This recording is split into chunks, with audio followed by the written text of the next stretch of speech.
नवपद ओली का तीसरा दिन है और आज हम सभी लोग ओम ह्रीं श्रीं श्री नमो आयर्याणम का जाप करेंगे। ये आचार्य पद वास्तव में नवकार मंत्र का मध्य भाग है। इसके ऊपर तो सिद्ध और अरिहंत है और इसके नीचे उपाध्याय और साधु है। पंच परमेष्ठी के जो मध्य भाग में विराजमान है वो आचार्य पद है। आई है ओली जो हमें कहती है तजो कड़वी भोली। ओली हमें कहती है इंसान अपनी कड़वी बोली का त्याग कर दे। ओली जी में हम पहला संकल्प लेते हैं, हम जब भी बोलेंगे प्रेम से, मिठास से, आनंद से बोलेंगे। आज तीसरा पद है, सब बोल लो नमो आयर्याणम। आचार्यों को हमारे नमस्कार हो। ध्याता आचार्य जभला महामंत्र शुभ ध्यानी रे, पंच प्रस्थाने आत्मा आचार्य होए प्राणी रे। और अपनी आत्म भावना को बाते बाते आचार्य पद की पूजा करते करते जीव अपने जीवन में साधु पद, उपाध्याय पद और आचार्य पद को प्राप्त कर लेता है। आचार्यों के बारे में तो कहते हैं आचार्य वे होते हैं दीव समा आयर्या दीपंती परम च दिव्यंती। आचार्य दीपक के समान होते हैं जो खुद भी प्रकाशमान रहते हैं और दूसरों को भी प्रकाशित करते हैं। जैसे देहरी का दिया होता है, देहरी के भीतर के भाग को भी प्रकाशित करता है और देहरी के बाहर के भाग को भी प्रकाशित करता है। आचार्य वे निर्मल आचरण के मालिक होते हैं, वे पवित्र आचरण के मालिक होते हैं, वे पवित्र संयम के मालिक होते हैं कि वे हमेशा अपने जीवन को इतनी निर्मलता, पवित्रता, उज्ज्वलता के साथ जीते हैं कि जिससे दीव समा आयर्या। आचार्य दीपक के समान होते हैं। दीपक खुद भी प्रकाशित रहता है और दूसरों को भी प्रकाशित करता है। दीपक अपने अंदर में भी प्रकाश करता है और बाहर के भाग को भी प्रकाशित करता है। मैं बहुत सम्मान और गौरव के साथ अनुरोध करूंगा, तीर्थंकरों के बाद, सिद्धों के बाद अगर सबसे बड़ा श्री संघ पर किसी का उपकार होता है तो वो आचार्यों का होता है, क्योंकि आचार्य भगवंत ही संघ का संचालन करते हैं। आचार्य भगवंत ही संघ को अनुशासन में रखते हैं। आचार्य भगवंत ही संघ के विकास के लिए अपनी ओर से अभिनव सूत्र संघ को प्रदान किया करते हैं। इसलिए आज हम बहुत श्रद्धा पूर्वक ब्रह्मांड में रहने वाले उन समस्त आचार्य भगवंतों को, जिनका आचरण निर्मल है, जिनका आचरण श्रेष्ठ है, जो पवित्र जीवन के मालिक हैं, जो संघ के अनुशासता हैं, जो संघ के आचार्य पद पर विराजमान हैं, हम उन सबको अपनी ओर से प्रणाम करते हैं। मैं आपको एक खास बात बता रहा हूं, सिद्ध चक्र महामंत्र में जिन शासन की तीनों खास बातें आई हुई है और वो खास बातें हैं देव, गुरु और धर्म। महामंत्र नमोकार का ये जो सिद्ध चक्र मंत्र इसमें आए हुए हैं, बुद्धि लगाओ कहां कहां देव है, कहां कहां गुरु है, कहां कहां धर्म है। सिद्ध चक्र महामंत्र के जो शुरुआत के 2 पद हैं उसमें देव की आराधना है। सिद्ध चक्र महामंत्र के जो बीच के उसके बाद के 3 पद हैं उसमें गुरु की आराधना है और सिद्ध चक्र महामंत्र के जो अंतिम 4 पद हैं उसमें धर्म की आराधना है। नंबर 1 पहले 2 कौन कौन से हैं? बोलो बोलो। अरियंत और सिद्ध। इनकी श्रेणी में किसमें चली गई? देवों में। अरियंत देव, सिद्ध देव में चली गई। लेकिन इसके बाद जो 3 पद है, आचार्य का पद, उपाध्याय का पद और साधु का पद, ये किस में आते हैं? गुरु में आ जाते हैं। लेकिन देव, गुरु, धर्म, अब ये जो पीछे के 4 पद हैं, दर्शन, ज्ञान, चरित्र और तप, ये 4 किस में है? धर्म में आ चुके हैं, धर्म की आराधना में आ चुके हैं। इनकी आराधना करके व्यक्ति मुनित्व को प्राप्त करता है। धीरे धीरे विकास करके उपाध्याय, आचार्य बढ़ते हुए सिद्ध और अरियंतों की श्रेणी में जीवात्मा का प्रवेश हो जाता है। आचार्य वे होते हैं जो निर्मल आचरण के मालिक होते हैं। आज जब आचार्य पद की पूजा कर रहे हैं, आचार्य पद का सम्मान कर रहे हैं, आचार्य पद की प्रदक्षिणा देंगे, आचार्य पद के अभिवंदना करेंगे, तो हम पहला मन में ये संकल्प लें कि हम स्वयं निर्मल आचरण के मालिक बनेंगे। हर आदमी का आचरण निर्मल होना चाहिए, हर आदमी का आचरण निर्मल और पवित्र होना चाहिए। जो व्यक्ति निर्मल आचरण और पवित्र जीवन का मालिक होता है वो व्यक्ति जीवन की बाजी जीत लेता है।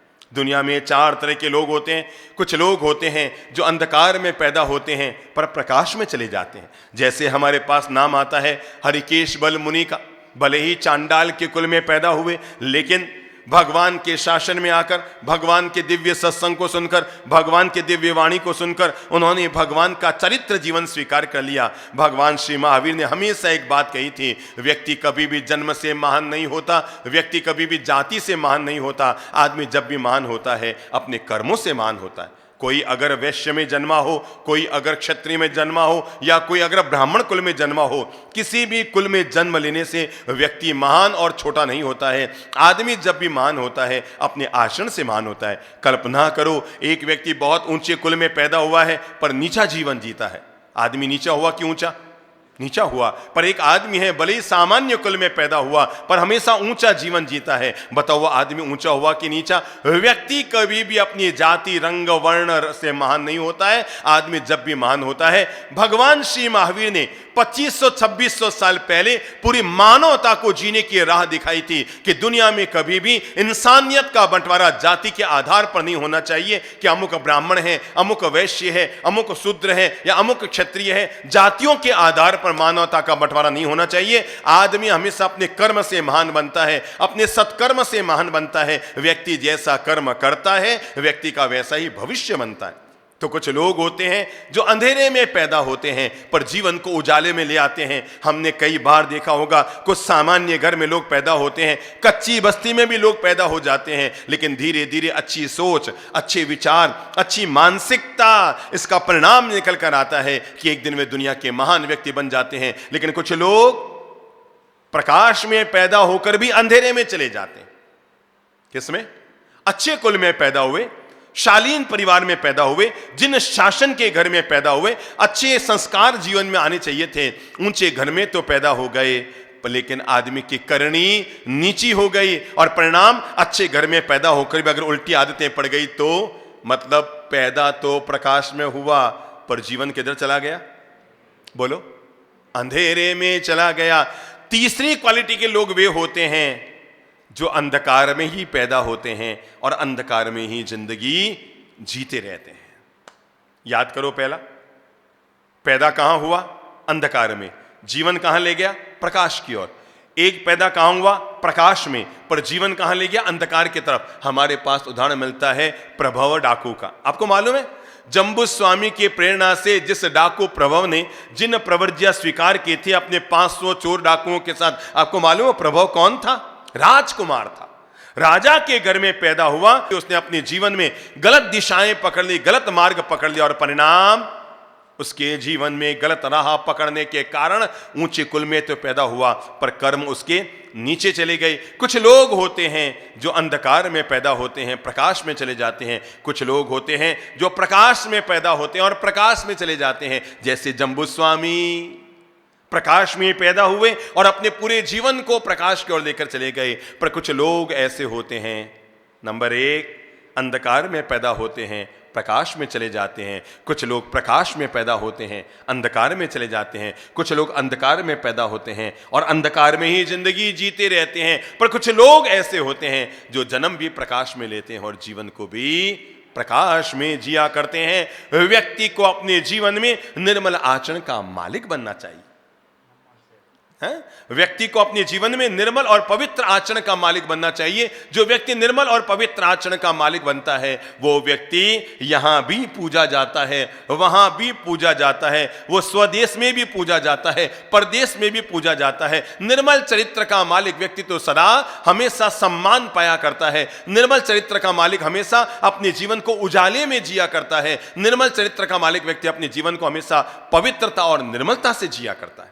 और मैं आप सब लोगों को जीवन का यही तो पवित्र मार्ग आज देने की कोशिश कर रहा हूं कि हम पहला संकल्प करें, मैं अपने जीवन को बहुत पवित्रता से जीऊंगा। और पवित्रता से जीने के लिए पहला संकल्प, मैं अपने आचरण को हमेशा निर्मल रखूंगा। अगर मैं निर्मल आचरण का मालिक बना तब तो आचार्य पद की पूजा करना मेरे परिणाम आएगा। मैं मंत्र से तो बोलता रहा नमो आयर्याणम, और खुद के आचरण को ही अगर मैं निर्मल और पवित्र न कर पाया तो नमो आयर्याणम कहने का मुझे परिणाम नहीं मिल पाएगा। पहली निर्मलता जरूरी है, वो है आचरण की निर्मलता। कहते हैं देखो, एक जीवन में कैसे व्यक्ति के जीवन में मोड़ आता है। एक युवक, नगर सेठ का बेटा, किसका बेटा? नगर सेठ का बेटा, लेकिन कोई नृत्यांगनाओं का दल वहां पर आया हुआ था और नर्तकियों को नृत्य करते हुए देखकर पता नहीं वो उसकी बेटी पर आसक्त हो गया। पापा से जाके कहा, मैं तो वो जो शहर में नृत्य करने वालों का दल आया हुआ है, मैं तो उसकी बेटी से शादी करूंगा। अरे पिता ने कहा, बेटा तू कैसी बात करता है, अपन नगर सेठ हैं, पूरे नगर में मेरी एक अलग इज्जत है और तू कैसा निर्णय कर रहा है? अरे विवाह तो हमेशा समतुल्य परिवारों में किया जाता है, तो ऐसा कैसा निर्णय? उसने कहा, नहीं, मैंने तो निर्णय कर लिया, चाहे जो कुछ हो जाए मैं तो उसी से शादी करूंगा। पिता से बिना कुछ कहे वो आ गया नृत्य की मंडली में और आकर वो जो नर्तकी थी उसके पिता से कहा कि मैं तुम्हारी बेटी से शादी करना चाहता हूं। तो उसने कहा, भाई ऐसे कोई बातों से शादी थोड़ी होती है, तुम्हें अगर मेरी बेटी से शादी करनी है कि तुम्हें पहला निर्णय करना पड़ेगा, तुम भी हमारी कला में पारंगत हो। अगर तुम नृत्य कला में पारंगत हो जाते हो और इसकी तरह तुम नृत्य कला में निष्णात हो जाते हो तो मैं तुम्हारा विवाह इसके साथ कर दूंगा। अब वो तो सेठ का बेटा, उसे भला डोरियों पर खड़े होकर नृत्य करना कहां आता था। उसने उस युवती में आसक्त होकर, उसका मन इतना ज्यादा आसक्त हो गया उसमें कि वो अपने घर घराने कुलीन परिवार सबको भूल गया और वो उसी के पीछे पागल हो गया और दिन भर नृत्याभ्यास सीख रहा है। वही नृत्यांगनाओं के दल में आ गया और डोरी पे डांस करना सीख रहा है। नगर छोड़ दिया, परिवार छोड़ दिया, माँ बाप ने बहुत समझाया पर मानने को तैयार न हुआ। बस उसकी तो बुद्धि फिर गई, 24 घंटों से वही नजर आए। धीरे धीरे वो नटों के दल में ही चला गया। एक एक गांव में जाता, डोरी पर नृत्य करता और पैसे कमाने का अभ्यास कर रहा था। धीरे धीरे वो पारंगत हो गया। एक नगर में उसका आयोजन रखा गया। उस नर्तकी के पिता ने कहा कि अगर आज तू यहां पर वाही लूट लेगा, आज अगर यहां पर तू वाही लूट लेगा और अगर आज राजा ने तुम्हें सम्मानित कर दिया तो मैं अपनी बेटी का विवाह तुम्हारे साथ कर दूंगा। वो बहुत तन्मयता के साथ, बहुत लयलीनता के साथ, बहुत मनोयोग के साथ उसने कहा, आज मैं ऐसा नृत्य करूंगा, आज मैं ऐसा नृत्य करूंगा कि लोग दांतों तले अंगुली दबा लेंगे। इधर भी लकड़ी बंधी, इधर भी लकड़ी बंधी, बीच में डोरी बांध दी गई। जिस डोरी पर उसे क्या करना था, है? नृत्य करना था, जिस पर उसे नृत्य करना था वो डोरी बंध गई थी। वो उस पे चढ़ गया, बड़ी तन्मयता से नृत्य कर रहा है। तभी उसकी नजर पड़ी, सामने देख रहा है एक घर है, घर के बाहर एक शांत तपस्वी मुनि का आगमन हुआ है।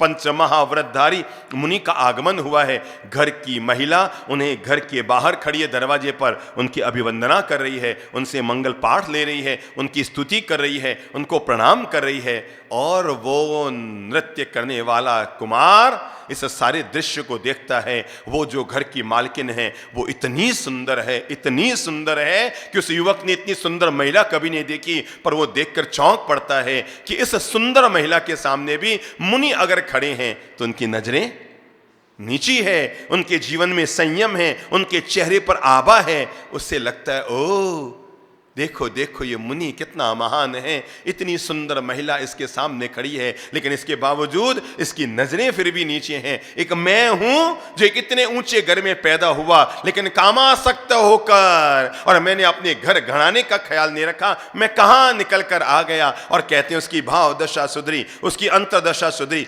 भावे भावना भाविये और भावे दीजिए दान, भावे जिनवर पूजिए भावे केवल ज्ञान। उसकी भाव दशा सुधरती गई, उसकी अंतरदशा सुधरती गई। वो मन ही मन इतनी आत्मग्लानि से भर गया, ओ मैं काम में आसक्त होकर किस तरह अपने जीवन का गलत निर्णय करने जा रहा था। और कहते हैं जैन धर्म के इतिहास की यह महान कहानी है कि उस कुमार को, उस नगर सेठ के बेटे को जो नर्तक बन गया था, उसमें आसक्त होकर उस डोरी पर नृत्य करते करते केवल ज्ञान प्राप्त हो गया। और वो और कोई नहीं, उसी कुमार का नाम था इलायची कुमार।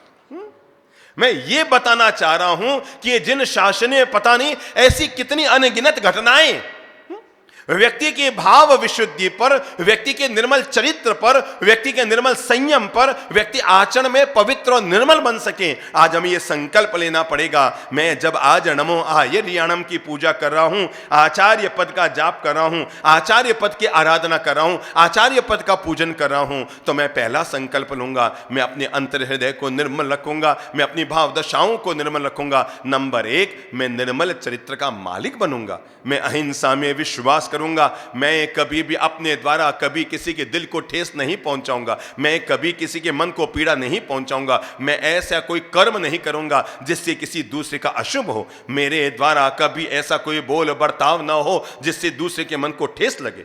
मैं अपने जीवन के लिए दूसरा संकल्प करता हूं, अपने जीवन को निर्मल चरित्र का मालिक बनाने के लिए, कि मैं जब भी बोलूंगा सत्य बोलूंगा। सत्यम ब्रूयात प्रियम ब्रूयात न ब्रूयात सत्यम अप्रियम, ऐसा सत्य बोलो जो प्रिय हो। मेरे भाई, कड़वी से कड़वी दवाई को भी अगर चाशनी में घोल दिया जाए तो वो स्वाद में ठीक हो जाती है। ऐसे अगर आपको कोई कड़वी बात भी कहनी है, लेकिन उस बात को हमेशा प्रेम से, मिठास से, शांति से, धैर्य से अगर आप अपनी बात करेंगे तो ऐसा करके आप दूसरों के दिलों में अपनी जगह बनाएंगे। मैं हमेशा सत्य बोलूंगा। जरूरी नहीं है कि आपको अपनी बात को पेश करने के लिए गलत बोलना, झूठ बोलना जरूरी हो सकता है जीवन में हमारे द्वारा कभी गलत कार्य हो सकता है हमसे कभी असत्य भाषा का उच्चारण हो गया हो, लेकिन मैं अपने भीतर, याद रखिएगा, भगवान कहते हैं सत्यवादी व्यक्ति दुनिया में मां की तरह विश्वसनीय होता है, सत्यवादी व्यक्ति दुनिया में गुरु की तरह विश्वसनीय होता है, सत्यवादी व्यक्ति दुनिया में धर्म की तरह विश्वसनीय होता है। सच्चाई तो यह है, सत्यवादी व्यक्ति दुनिया में ईश्वर की तरह विश्वसनीय होता है, उस पर तो ईश्वर का दिव्य आशीर्वाद हमेशा होता है। हम दूसरा संकल्प करें। हमारी जो आदत पड़ चुकी है, छोटी छोटी बातों में हम भूल ही जाते हैं। सत्य और असत्य का जो भेद होना चाहिए वो तो हमारे दिमाग से निकल ही जाता है। छोटी छोटी बातों में बिना कोई काम के कोई जीवन और मृत्यु का प्रश्न हो और आदमी कभी कोई झूठ बोले तो शायद वो माफ भी कर दिया जाए। मोबाइलों में हम झूठ बोल रहे हैं बेवजह, कोई पूछे कहां हो, हम खड़े कहीं हैं और बेवजह बता रहे हम गाड़ी चला रहे हैं। अरे भाई, तुम कहीं बैठे हो, आपको पता है इससे दो काम हो रहे हैं। आप तो मन में बड़े खुश हो रहे हो, मैंने उसको बना दिया, बना दे ही दिया। सच्चाई तो ये है, आप अपनी इमेज डाउन करें किसके सामने? आपके सामने कोई और भी तो बैठा है जिसके सामने आप कह रहे हैं और उसको मुस्कुराकर कहते हैं मैंने उसको कर दिया, पर उसको पता है आज तूने उसको कर दिया, एक दिन तो उसको भी कर सकता है।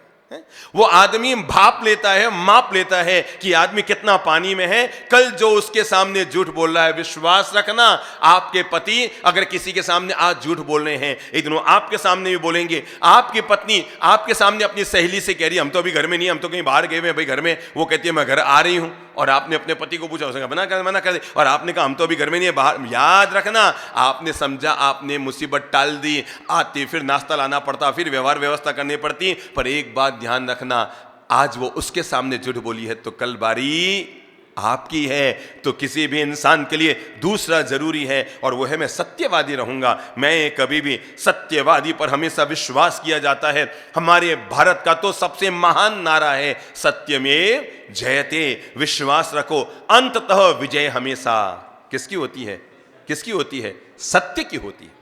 अंततः विजय हमेशा सत्य की होती है, इसलिए आदमी को हमेशा सत्यवादी रहना चाहिए। नंबर 3, मेरे पास ज्यादा है या कम है खास बात नहीं, मेरे पास वही धन हो जो मैंने मेहनत से कमाया हो, जो मैंने ईमानदारी से कमाया हो, जो मैंने निष्ठा से कमाया हो। क्योंकि दुनिया में अमीर को भी अपनी अमीरी छोड़कर जानी है, गरीब को भी अपनी गरीबी छोड़कर जानी है। मुझे पता है गरीब आदमी अपनी झोंपड़ी छोड़कर जाएगा, पर मैं सच आपको यह बता दूं, गरीब तो झोंपड़ी छोड़कर जाएगा पर अमीर आदमी अपना महल साथ में, बोलो, ले जा पागा या नहीं? तो जब गरीब की झोंपड़ी यहीं रहने वाली है, अमीर की कोठी यहीं रहने वाली है, फिर दोनों में फर्क क्या हुआ? जब दोनों छूटेंगे, झोंपड़ी से भी एक दिन कंधे पर 4 लोग लेकर जाएंगे और महल से भी एक दिन 4 लोग लेकर जाएंगे। और हाँ, अमीर की अमीरी भी यहीं रह जाएगी, गरीब की गरीबी यहीं रह जाएगी। इसलिए हम तीसरा संकल्प कर लें, मैं अपने जीवन में वही धन कमाऊंगा है जो नैतिकता से हो, मैं वही धन कमाऊंगा जो ईमानदारी से हो। अगर आपको मालूम पड़ गया ये चीज मिलावटी है, आपको मालूम पड़ गया ये माप गलत है, आपको मालूम पड़ गया ये चीज गलत है, उस चीज से धन कमाना पाप है। किसी भी तरह से अगर आपने गलत तरीके से जीवन में धनोपार्जन किया है, क्या होगा मेरे भाई? ज्यादा पैसे वाले हो जाओगे, अभी आपके धर्मपत्नी के हाथ में कांच की चूड़ियां हैं, ज्यादा पैसे वाले हो जाओगे तो सोने की चूड़ियां हो जाएगी, और ज्यादा पैसे वाले हो जाओगे तो हीरे की चूड़ियां हो जाएगी। पर ये कांच की चूड़ी को हीरे की चूड़ी में तब्दील करने में कहीं आपके हाथ में हथकड़ी आ गई तो क्या होगा? ये कांच की चूड़ी को हीरे की चूड़ी में तब्दील करने में ये बीच का जो मध्य भाग है, याद रखना, हीरे की चूड़ी का उपयोग करने के लिए तो धर्मपत्नी आ जाएगी, पर जिस दिन हाथ में हथकड़ी आएगी ना, तो वो ये नहीं कहेगी एक हाथ मेरा और एक हाथ तेरा, दोनों में बांध दो। तब आप अकेले जाएंगे अपने कर्म को भोगने के लिए, सुखों को भोगने के लिए पूरा घर होता है, पर जब संकट आते हैं तो भोगने के लिए आदमी अकेला हो जाता है। हम चौथा संकल्प करें अपने आप के लिए, वो है आज नमो आयर्याणम का जाप करते हुए कि मैं शीलवान रहूंगा। क्या रहूंगा? मैं शील और संयम को अपने जीवन में निष्ठापूर्वक जीने की कोशिश करूंगा। मैं हर हालत में अपने जीवन को नैतिकता और निर्मलता से जीऊंगा। और पांचवा निर्णय जो हम अपने लिए कर सकते हैं वो है, मेरे पास अगर जरूरत से ज्यादा धन है तो मैं क्या करूंगा? मन बना लो, आप आज दिमाग में ले लो, मेरे पास अगर 21 पैंट, क्यों जी इतनी बहुत है या ज्यादा? 25 पैंट, पर आप इतना नियंत्रण कर सकते हैं, आज घर पर जाकर यहां जाने से पहले नियम बनाना, घर जाके मत सोचना कि मैं 25 पैंट रखूंगा, इससे ज्यादा अगर होगी तो मैं गरीब को दान दे दूंगा। एक नियम बना दो, जब भी आप नई पैंट की सिलाई कराएंगे, नए शर्ट की सिलाई कराएंगे, मन बना लो जैसे आज आपको शनिवार को या रविवार को सिलाई कराने जाना है, तो शुक्रवार को पहले काम करना, अपनी कोई एक पैंट, अपना कोई एक शर्ट निकाल कर धर्मपत्नी को दे देना कि कोई भी गरीब गुरबा आए तो उसे दान कर देना। उससे ये मत सोचना कि 2 बर्तन और ले लूं। हाँ, बुद्धि मत लगाना कि वो बर्तन वाला आएगा ना तो वो पैंट ले जाएगा, शर्ट ले जाएगा और एक तपेला और हाथ में दे जाएगा। मेरे भाई, दुनिया में कुछ कल्याण की भी भावना रखो। अरे नए कपड़े दान नहीं कर सकते, पर कम से कम वे कपड़े जो आपके उपयोग में नहीं आ रहे हैं, हम उनको तो अपनी ओर से दान कर ही सकते हैं ना। तो ये नियम बना लो, मैं 25 ड्रेस का उपयोग करूंगा, इसके आगे जितने भी मेरे घर में ड्रेस है आज ही जाके गिन लेना, ठीक है ना, ईमानदारी से। आज ही जाके 25 बढ़िया वाली जो आपके पसंद वाली है, 25 पैंट, 25 शर्ट, 25 ड्रेस आपकी अलग रख दी। अब एक बार घर में जितना भी है वो सब निकाल के अलग रखना, उनको धो धुला के उस्त्री करके प्लास्टिक थैले में पैक करके, और या तो आप अपने खुद ले लेना या अपनी धर्मपत्नी को दे देना या किसी कच्ची बस्ती में चले जाना और वहां पर ले जाकर दान कर देना। आपका तो भार हल्का हो जाएगा, पर गरीब का भाग्य खुल जाएगा। आपका तो भार हल्का हो जाएगा, और पीछे नहीं तो आप चले जाएंगे तो वो यूं ही अंट संट जाएगा। अपने हाथ से दो ना, पीछे वाले उसे अंट संट बांटे और इधर उधर करे, इसकी बजाय अपने हाथ से दो। मैं माताओं से अनुरोध करूंगा कि माताओं, आप भी आज आत्मनिरीक्षण कर लो। जब हम आचार्य पद की पूजा कर रहे हैं और अपरिग्रह व्रत के मालिक बन रहे हैं, तो भगवान हमें कहते हैं जितना परिग्रह करते चले जाओगे दुनिया में उतनी मूर्छा बढ़ती चली जाएगी। मैंने तो सुना है जो बहुत ज्यादा धन धन धन धन धन सोना सोना इकट्ठा करता है, आदमी मरकर क्या बनता है? वही बनता और बनकर उसी धन की रखवाली करता है। तो महिलाएं बहुत ज्यादा कपड़े कपड़े कपड़े कपड़े कपड़े करेगी तो मरकर क्या बनेंगे? उसी कपड़े को खाने के लिए हमारी जीवात्मा का जन्म हो जाएगा। ये मूर्छा को मन से त्यागो मेरे भाई, मूर्छा को मन से त्यागो और संकल्प कर लो, मेरे पास जितनी ड्रेस है, जितनी साड़ियां हैं, आज मन बना लो 50, 60, 70, 80, 90, 100। चलो तो बस आज ही घर जाके देख लेना और जाकर के वे 5 साड़ियां जिनको आपने पिछले 6 महीने में नहीं पहनी हैं निकाल देना। और कोई नहीं मिले ना, जो अपने झाड़ू पोंछा करने वाली बाई आती है उसी को कहना ये 5 साड़ियां तुम्हें उपहार, और ऐसी वाली देना जिसे पहनकर आप भी बाहर जा सकें ताकि वो पहनते हुए गौरवान्वित हो। मैं कुल मिलाकर बात ये कहना चाह रहा हूं, 5 व्रतों की मैंने बात कही। आज आयर्याणम का जाप करते हो हम संकल्प लें, नंबर 1, मैं अहिंसा व्रत को जीऊंगा, मेरे द्वारा कभी किसी की हिंसा ना हो और कभी किसी का दिल ना दुखे। मैं दूसरा क्या जीऊंगा? सत्य को जीऊंगा। तीसरा अचौर्य को जीऊंगा। चौथा शील व्रत को जीऊंगा और 5वां अपरिग्रह व्रत को जीऊंगा। चलो सभी बोलो ओम नमो आयर्याणम, ओम नमो आयर्याणम, ओम नमो आयर्याणम।